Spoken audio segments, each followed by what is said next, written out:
자, 안녕하세요. 안녕하세요. 네. 자, 우리 책은 149쪽일 것 같아요. 148쪽까지는 유만 이론 끝났을 것 같고요. 맞죠? 네. 이제 차원 모형 들어가겠습니다. 자, 차원 모형은요, 지역사회 간호 실무를 위해서 특별히 개발된 모형이에요. 특별히 개발해놓고 특별히 안 써요. 그렇죠? 네. 그래서 이거 할까 말까 고민 중이긴 하는데, 일단 보기는 할게요. 자, 일단 차원이라서 3개의 차원으로 이루어져 있습니다. 자, 1번에 보시면 간호 차원. 밑으로 쭉 내려가시면 단가로 2번에 건강 차원. 그 다음에 뒤로 가시면 건강 관리 차원. 그래서 크게 3개로 나뉩니다. 자, 간호 차원은 이런 것들이 들어가 있네. 인지 차원. 뭐, 지식이 있어야 된다는 거겠죠? 뭐에 대한 지식이냐면, 자, 정신과학, 사회학, 그리고 마지막에 공중보건학. 그래서 공중보건학하고 지역사회 간호학이 약간 비슷한 이유가 요 이유구나, 라고 보시면 되고요. 근데 대인관계 차원. 그래서 우리는 지역사회에 나와서 대인관계를 좀 잘 알아라고 얘가 편했을 거예요. 그래서 대인관계 차원. 그 다음에 거기 보시면 4번에 기술 차원이 있는데 기술 차원에도 사람을 다루는 기술이 있는 거죠. 그래서 항상 대인관계를 원활하게 해야 되는 게 우리 지역사회 간호사라고 보시면 되고, 근데 건강 차원은 뭐 그렇고. 자, 뒤로 갈게요. 자, 건강관리 차원 하면 1차, 2차, 3차 예방. 아, 우리가 알고 있는 1차, 2차, 3차. 아, 이런 거를 차원 모형이라고 하는구나. 이렇게 아시면 되고 그냥 넘어갑니다. 그 다음에 이제 엄청 유명한 TTM 이론, 횡 이론적 변화 단계 이론. 자, 이거는 계속 문제 나왔습니다. 2017년도 나왔고 2018년도 나왔고 계속해서 나왔습니다. 자, 요거는 프로체스카라는 사람에 의해서 만들어진 거예요.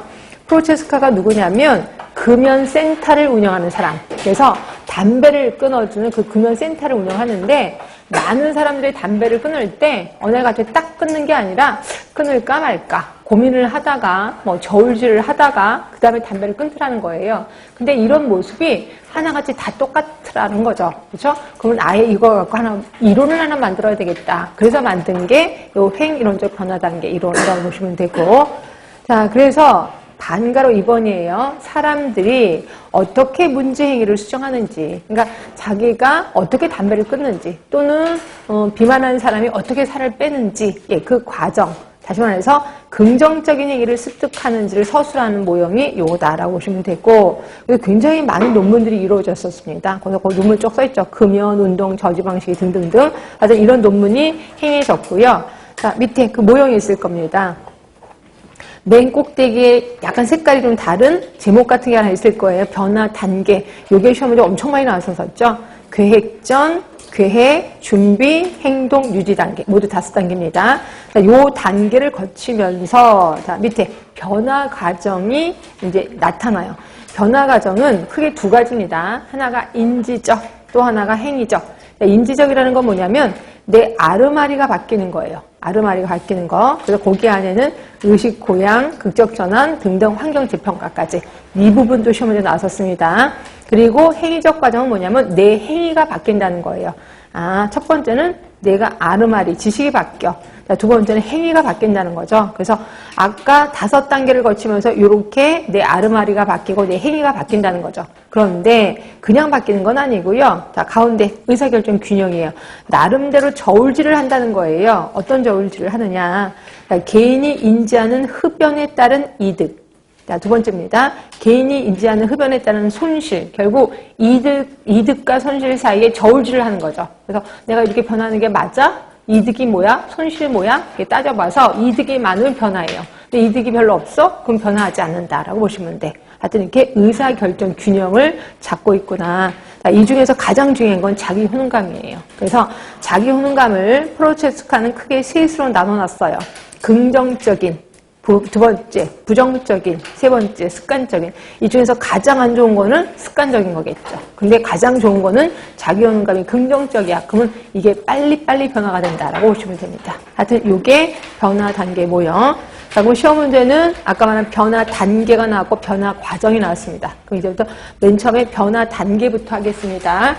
자, 맨 처음이 뭐냐면 인식 전 단계.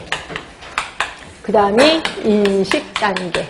자, 그 다음이 준비 단계, 그 다음이 실행 단계, 수행 단계.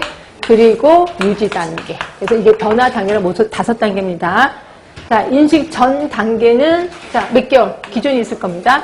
예, 6개월 이전에 행동 변화 의지가 전혀 없어요. 행동 변화 의지가 없다.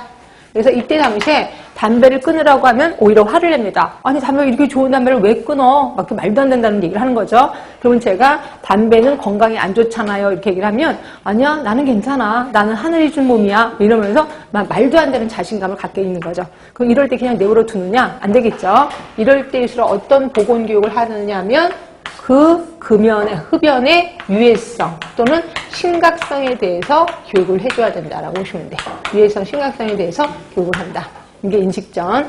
자, 그런데 인식 단계예요. 자, 인식 단계는 드디어 인식하기 시작했어요. 자, 결국 6개월 이전에 행동 변화 의지가 있는 단계예요. 네, 자, 담배 끊을 거예요. 그럼 이때 어떤 현상이 일어나냐면 아까 말한 저울질이 나타납니다. 그래서 담배를, 그러니까 금연을 했을 때의 이점, 단점, 흡연을 했을 때의 이점, 단점에 대해서 저울질을 하기 시작하는 거죠. 자, 그럼 요때 자기 효능감 어떻게 돼요?